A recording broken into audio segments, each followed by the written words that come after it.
Hello people, it is Toks here from Watered Seed. Welcome to Watered Seed Talks. Now, in this episode, we'll be talking about my niece and what she would like to tell her 11 or 12 or 13-year-old self about friendship. What did she understand by friendship? And if she could turn back the hands of time, what would she be telling herself? Right? What is the foundation of friendship? What are the things that she needs to do? Join us. Let's dive in. So guys, well, I would let the guest introduce herself, and she's free to tell us her age if she wants to as well. So go on then, introduce yourself. Hello everybody, my name is Dayo and I'm 20 years old. Thank you Dayo for being on Watered Seed Talks today. Great. So as I said earlier, the conversation is that what would we like to tell our 11 or 12 or 13-year-old self in regards to what friendship is? Now, sometimes I feel like when I talk about what friendship is, I feel like I'm so far away from what is happening today. And so I'm talking to my niece, and I spoke to my other niece the other day in regards to what beauty is. Now, in this talk, we're talking about what friendship is. What could we change, or what would we like to change in regards to our notion in regards to what friendship is? So Deo, if we were to think about what you know now and what you knew at 12 or 13, what are the first things that you would like to tell your 12-year-old self to say about friendship? I think the first one would be it's okay to have boundaries, because I think when you're younger you don't want to upset your friends. You don't want to come across as too sensitive or too, I don't know, just different. Yeah, maybe some things that are okay with your other friends you aren't comfortable with. And I think I definitely kept my mouth closed a lot of the time because I didn't want to rock the boat, and I'll be like, you know what, it's not that deep, I'm just not going to say anything. But I think, yes, it's okay to have boundaries, and if they're your friends, they'll respect that. Absolutely. And I think is that case of always wanting to be like other people. I think because everybody agrees and everybody accepts that stance, we feel like when we rock the boat we always stand out, and therefore we're the ones that are too sensitive. There's all of this stuff that go in. But do you think that there's anything that a parent can do to help their child in regards to choosing the right friends, or being, I don't want to say being confident, because we are confident, but somehow when we come to that mix, we're just not able to tell our truth? And from your, do you think that it is possible for a parent to do anything in regards to that? I think, imagine, because I did a video in regards to having a friendship manual, if our parents told us that this is what you look out for in a friend and all of those things. Yeah, absolutely. So, and I know that there's no manual, that doesn't exist, but was there anything that your parents could do to change that perception or to change that notion, or we just have to learn ourselves? I think we watch our parents quite a lot, so I learned a lot about friendship from my mum's friends as well, and how, because when you live with your parents you will hear when they have arguments and all that type of stuff. So also I think one is what you would put up with yourself as a parent. If your child sees your friend doing something that they know you don't like, but you keep there and be quiet, they'll now think that that's okay. So that's one thing. I think also what you instill in them, in their personality. If you encourage them to always speak their mind, I think when they now get into a space where they want to say something and they're not sure, if they're used to doing that at home, it's not gonna, I don't think they'd second guess it as much. There's something that you just said that really hit me, and is the fact that the way that parents deal with their own friendship, our kids, our girls, our boys, our children, they pick up that vibe and they then deal with their own friendship that way. So that really, really resonates with me. I've never actually thought about it in that way, because when I'm dealing with my friends, I don't think about my daughter, I don't think about my kids, I just deal with them the way I feel like.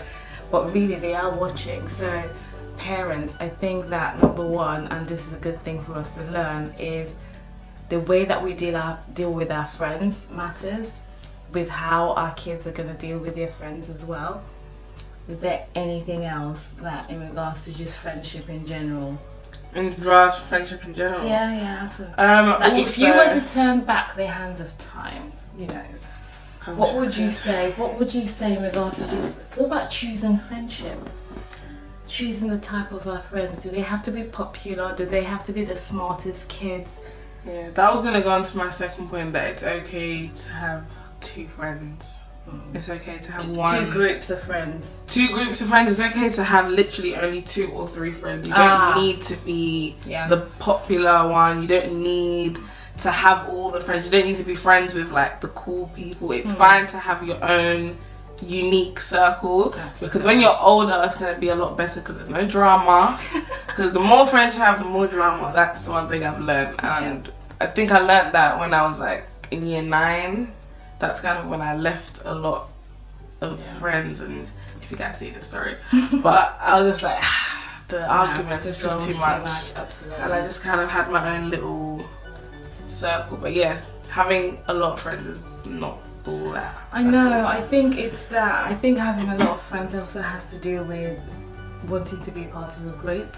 Is the attention as well, feeling like we command a certain level of attention, and so we have this group mentality. By identifying ourselves with this group, then we will be accepted, people will know us, and it's like school politics as well, like all the parties, those group of people will be the people that go. The people that have their own small friendship groups don't get invited, but it's not the end of the world. Absolutely, exactly. I think that is it, is knowing that it's not the end of the world, but also having the courage to be able to say, you know what, I haven't been invited to those parties, I haven't been invited to that clique of, you know, whatever they're doing, and it's having the courage to stand alone with your small groups of friends to say, this is okay.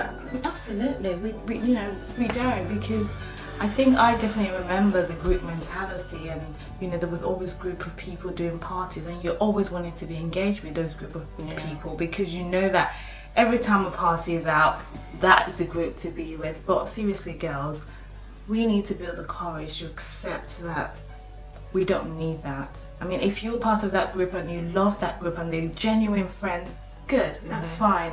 But we shouldn't genuine, exactly, authentic. Yeah, we shouldn't go out of our way to then be part of that group just because we want to be popular.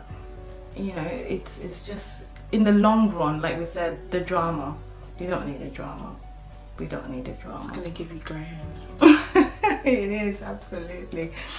I mean, for me, I think, again, because I always say this, friendship and being reciprocal in regards to emotional availability, because we have a lot of friends that we tend to like a lot, but we don't get the same thing back. And a 12, 13-year-old, you know, we keep giving, but when we don't get back, we think it's okay. We think that, you know, it doesn't matter. You know, we just want to belong. Emotional availability, it is very important in friendship, which means that you give and you receive.